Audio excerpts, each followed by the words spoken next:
रेशनिंगचे तांदूळ आहेत, हे मी स्वच्छ वेचून धुतलेत आणि गाळत ठेवलेत. आज आपण ना खसखसा करूया टोपातलं. आणि शेंगदाणे भाजलेत.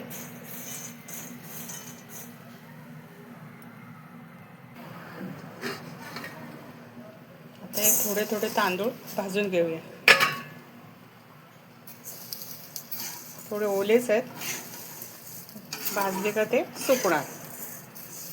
पण धुवून घेतले स्वच्छ, वेचून धुवून आणि गाळत ठेवलेले. आता ते थोडे थोडे करून आपण चांगले भाजून घेऊया.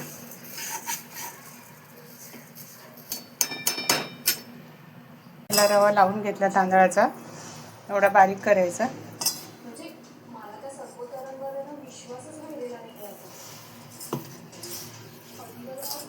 जरा एकदम पण बारीक नाही, थोडासा जाडसर ठेवायचं, दाताखाली बरा येतं.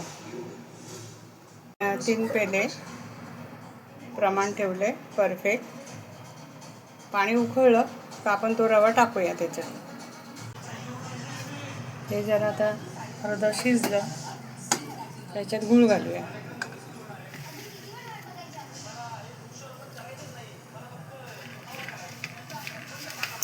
जेवढे आपण तांदूळ घेतले ना त्याच मापाने गूळ घ्यायचं.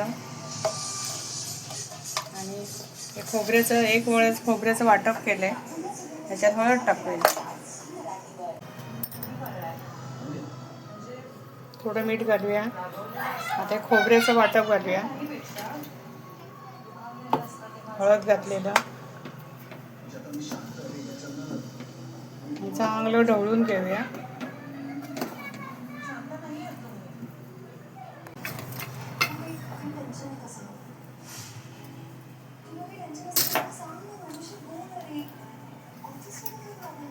जायफळ विलायचीची पावडर टाकली. आता जायफळ विलायची टाकली ना.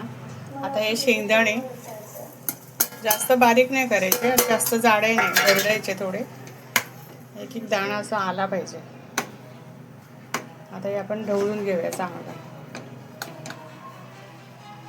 गॅस बारीक केलं, एकदम बारीक. आता आपण झाकण लावूया आणि चांगली वाफ काढूया. हे झालेलं आहे, आता थंड पण झाले. आता आपण ना वड्या पाडून घेऊया. कुकर जरा हलतोय.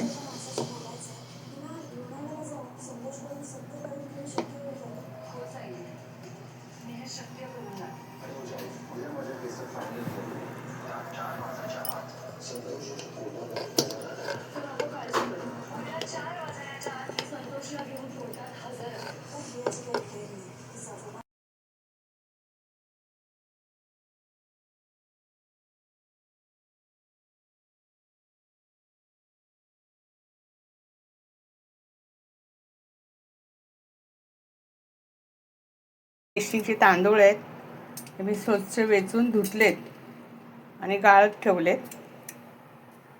आज आपण ना खसखसा करूया टोपातलं. आणि शेंगदाणे भाजलेत.